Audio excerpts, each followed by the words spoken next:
미중 패권 전쟁, 무차별 관세, 동맹국은 없다. 태기 외교.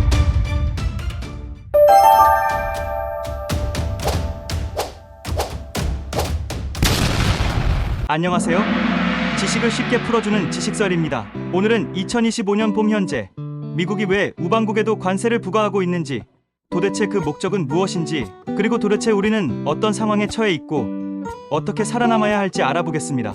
미국 대통령 도널드 트럼프는 대통령 2기를 시작하면서 전 세계를 향해 관세라는 총을 쏘고 있습니다. 우방국이며 동맹국인 나라들에게도 가차없이 쏟아붓고 있지요. 그 대상엔 한국, 일본, 유럽연합 모두 포함되어 있었습니다. 미중 패권 전쟁이 목적이라면 중국에게만 관세를 부과하면 될 일이지, 왜 한국과 같이 깊은 동맹을 맺고 있는 나라에게 관세의 총을 쏘고 있는 것일까요? 지금 우리는 묻습니다. 왜 미국은 우방국을 공격할까요? 트럼프의 관세는 세금이 아니라 전략이다. 트럼프의 관세는 무역을 위한 것이 아닙니다. 그건 무기입니다. 그리고 그 무기의 첫 번째 타깃은 중국입니다. 중국은 이제 단순한 공장이 아닙니다. 세계의 기술 시장 패권을 꿈꾸는 경쟁자입니다. 트럼프는 중국의 싹을 자르기 위해 관세를 칼처럼 휘두릅니다. 하지만 이상하죠. 칼은 중국뿐 아니라 한국과 일본에게도 향합니다. 왜 우방국에게도 관세를 부과하는가? 미국은 우리의 오랜 우방입니다. 하지만 그 우방국이 이제는 우리에게 총을 겨누고 있습니다. 세금이라는 총, 관세입니다. 왜 미국은 적도 아닌 우방국에게 관세를 부과할까요? 트럼프는 이렇게 말합니다. 동맹, 그건 중요하지 않아. 미국이 손해를 보면 의미가 없다. 우방이라고? 그럼 먼저 복종을 증명해봐. 우방이라는 말은 트럼프에게는 통하지 않습니다. 동맹은 훌륭하지만 미국이 손해보면 의미 없다. 트럼프에게 우방은 감정이 아닙니다.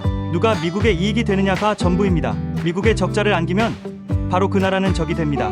미국산 무기를 안 사면 배신자가 됩니다. 중국과 계속 거래하면 신뢰할 수 없는 나라로 낙인 찍힙니다. 당신이 동맹국이든 아니든 미국 이익에 도움이 되는가로만 평가하는 사람, 그가 바로 트럼프입니다. 더군다나 한국은 손해를 끼치는 동맹으로 간주되고 있습니다. 2024년 기준 미국의 대한국 무역 적자는 약 300억 달러, 미국이 수입하는 현대기아차, 삼성가전, LG 배터리, SK 반도체 모두 첨단 기술이자 고수익 제품입니다. 반대로 한국은 미국산 농산물, LNG, 무기 등을 수입하는데 대미 수출에 비하면 비중이 낮습니다. 트럼프의 눈에 한국은 이렇게 보입니다. 동맹은 맞는데 너무 자기들만 돈 벌고 있는 거 아냐?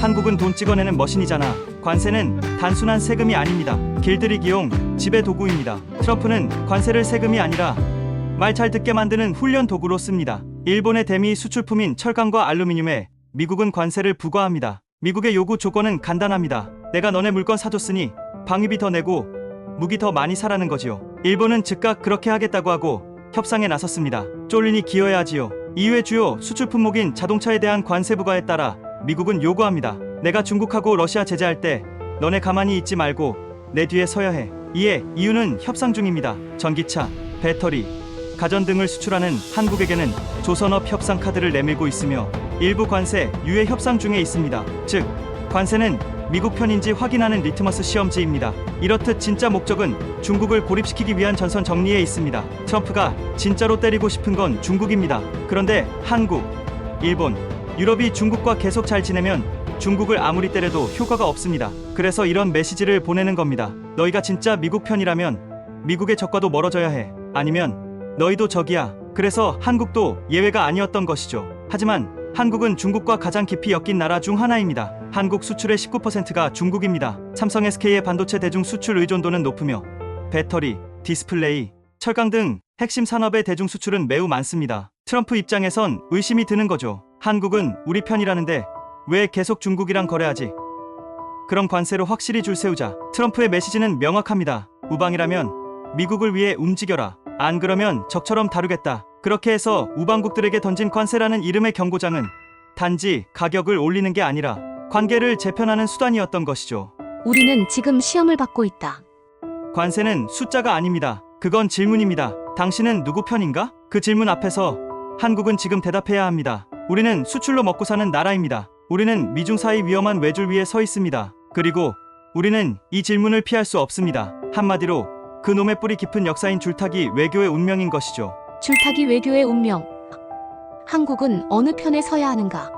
두 강대국 사이 우리가 설 자리는 얼마나 남아 있을까? 한쪽은 오래된 동맹, 미국, 다른 한쪽은 가장 큰 무역 파트너, 중국. 그리고 그 사이에 선, 우리 한국의 외교는 지금 줄 위에서 위태롭게 균형을 잡고 있습니다. 지도를 펼쳐보면 우리의 위치가 얼마나 민감한지 알 수 있습니다. 북에는 핵무기를 가진 북한, 서쪽은 중국, 동쪽은 일본, 남쪽 바다 건너엔 미국 함대가 순찰 중입니다. 한국은 단 한 번도 완전한 자율 외교를 가진 적이 없습니다. 우리는 언제나 거인의 발밑에서 전략을 짜야 했습니다. 그러나 지금 그 외줄은 더 가늘어지고 있습니다. 미국과 중국.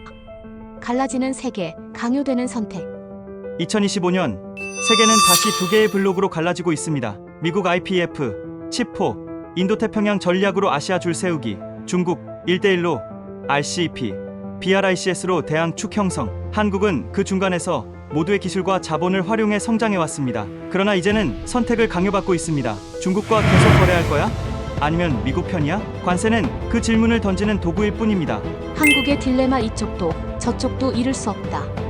한국은 중국 없이는 경제를 지탱할 수 없고 미국 없이는 안보를 유지할 수 없습니다. 기술적 측면에서 미국에게 반도체 장비와 핵심 IP를 의존하고 중국에게는 핵심 원자재와 희토류를 의존합니다. 대미 수출은 15%, 대중 수출은 19%입니다. 미국은 같은 민주주의 진영이고 중국은 최대 무역 상대입니다. 둘 중 하나를 버린다는 건 스스로 한쪽 다리를 자르는 것입니다. 그래서 우리는 지금 말 그대로 외줄 위에 서 있는 셈이죠. 균형 외교의 모순, 가능할 것인가? 불가능한 것인가? 한국 외교의 오랜 지혜는 균형이었습니다. 노무현 정부, 동북아 균형자론, 박근혜 정부, 한중 정상외교와 사드 갈등의 시작, 문재인 정부, 전략적 모호성, 윤석열 정부, 한미일 동맹 강화와 대중 강경 노선. 하지만 지금은 그 균형이 점점 불가능해지고 있습니다. 왜냐고요? 미국은 모호한 동맹을 용서하지 않습니다. 중국은 친미 행보를 즉각 보복합니다. 어느 쪽에도 확실히 설 수 없는 우리는 지금 양쪽 모두에게 불신받는 외교를 하고 있는지도 모릅니다. 선택은 언젠가 온다. 우리가 준비해야 할 것은 지금은 버티고 있지만 언젠가는 선택의 순간이 옵니다. 그때를 위해 우리는 세 가지를 준비해야 합니다. 첫째, 내부 역량 강화, 기술, 에너지, 식량 자립도 높이기, 정보력과 사이버, 안보 체계 확립. 둘째, 외교 다변화, 중견국 연대, 호주, 인도네시아, UAE, 유럽과의 협력 강화, 다자 외교 플랫폼에서 주도권 확보. 셋째, 국민적 합의.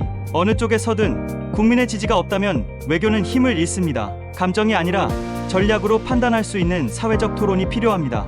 외줄은 외교의 다른 이름이다.